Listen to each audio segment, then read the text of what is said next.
Riassunti di Love is in the Air che coprono tutta la puntata turca numero 20. Selin fa irruzione a casa di Serkan, gridando che ha scoperto la verità sulla morte dei genitori di Eda.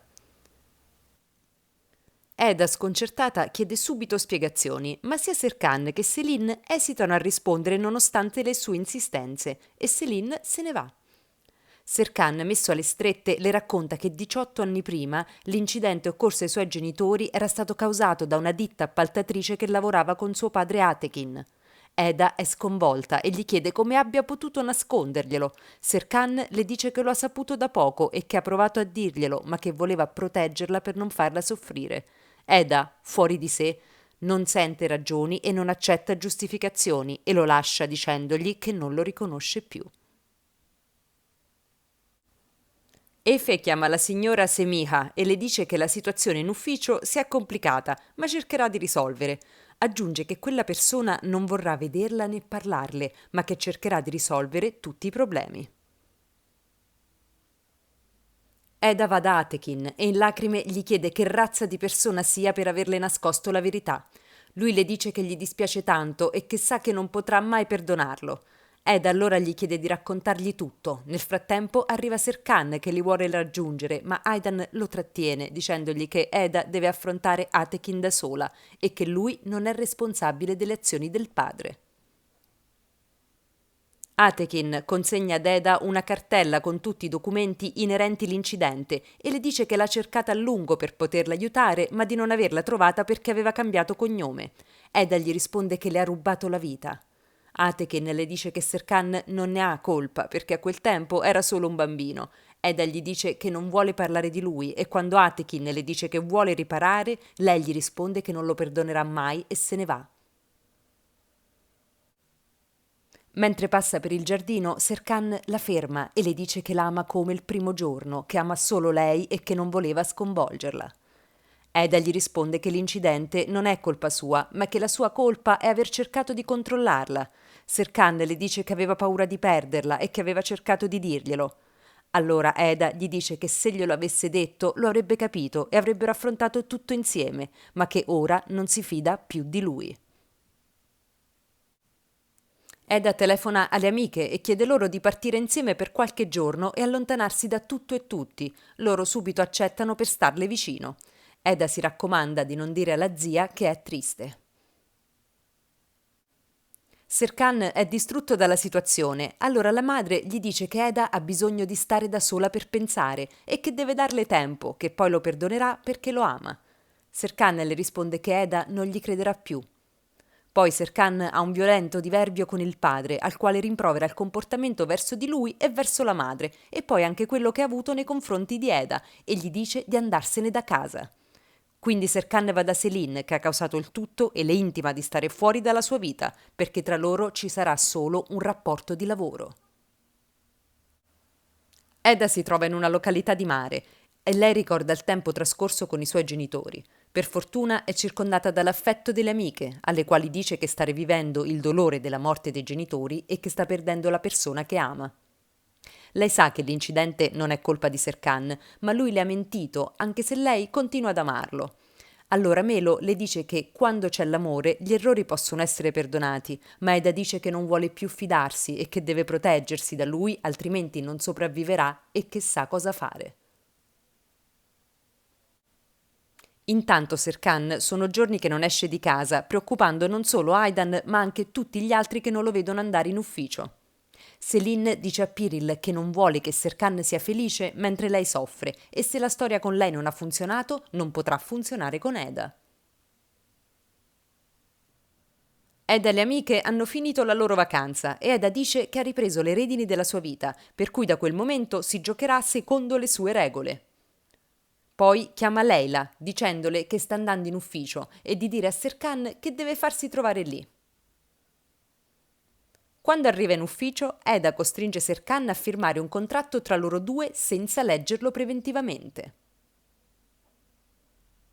Eda gli rimprovera di essere un maniaco del controllo e che il primo problema che è apparso nella loro relazione lui l'ha cancellata, per cui lei continuerà a lavorare lì, ma saranno solo colleghi.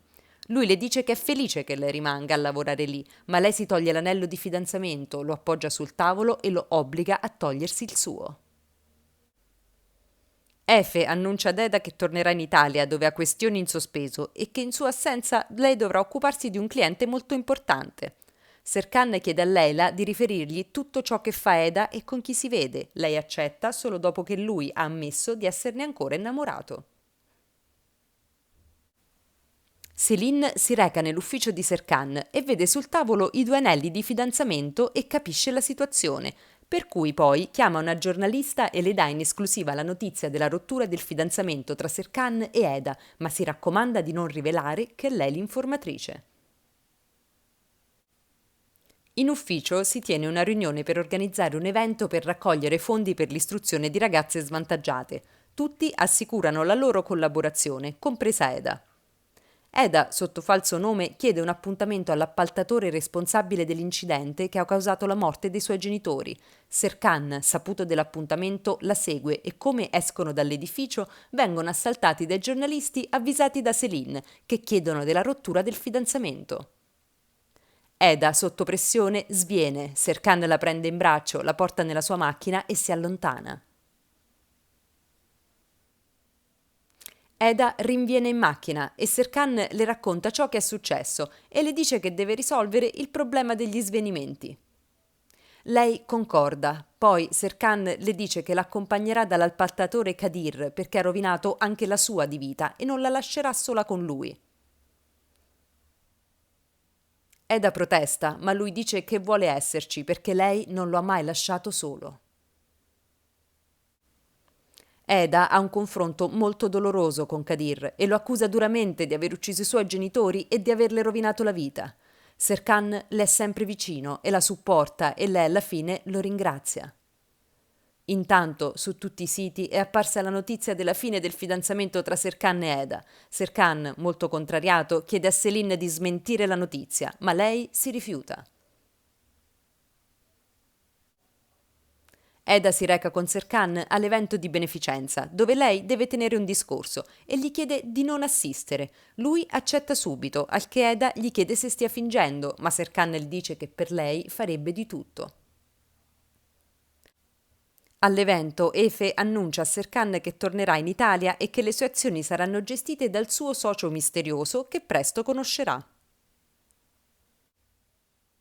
Serkan assiste da lontano al discorso di Eda e poi si va a congratulare con lei. Allora Eda gli mette in tasca l'anello che lui precedentemente, sempre di nascosto, le aveva messo in una tasca della giacca.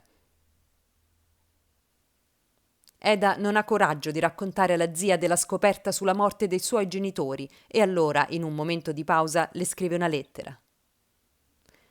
È giunta l'ora della parte serale dell'evento, quella dedicata alle aste di beneficenza. Serkan chiede ad Eda perché pensa che lui non possa cambiare e di non essere così crudele con lui. Poi partecipa ad un'asta che prevede come vincita una cena con un ragazzo a scelta tra un gruppo in cui c'è anche lui. Finita l'asta, Serkan dice ad Eda che lui ha pagato per farle vincere una cena con lui e le dà l'invito dicendole che la aspetterà. Aidan, con uno stratagemma, convince Eda e le sue amiche Fifi, Geren e Melo e anche Selin a indossare degli abiti di alta moda che andranno all'asta. Inizia la sfilata e le ragazze sono bellissime. Ferit si incanta davanti a Geren, così come Engin davanti a Piril e Serkan davanti ad Eda. Finito l'evento, Selin prende dalla borsa di Eda l'invito alla cena e lo sostituisce con un altro modificato. Serkan va da Eda e la ricopre di complimenti, poi le chiede se andrà a cena con lui. Eda risponde che non ha ancora deciso. Aidan è preoccupata per Atekin, che è andato a vivere in un albergo. Seifi, mandato a controllare, aveva visto che Atekin era in dolce compagnia di una ragazza, ma non aveva avuto il coraggio di riferirglielo. Aidan decide di andare a trovare il marito nell'hotel di lusso in cui alloggia e fargli una sorpresa. In effetti, Atekin, che non sa che la moglie ha iniziato ad uscire di casa, è molto sorpreso e si arrampica sugli specchi pur di non farla entrare in camera. Aidan, sospettosa, entra e scopre la presenza di una donna nascosta sotto il letto.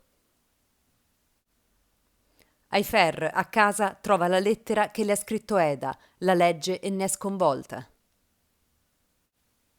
Serkan, arrivato al ristorante, si siede per aspettare Eda e trova nella tasca della giacca l'anello che Eda ci ha messo. Eda ha deciso di andare alla cena con Serkan e si reca al ristorante indicato nel biglietto che Céline ha sostituito. Entrambi quindi aspettano invano l'arrivo dell'altro e rimangono soli e delusi. Con questa scena molto triste si chiude la puntata numero 20 di Love is in the Air.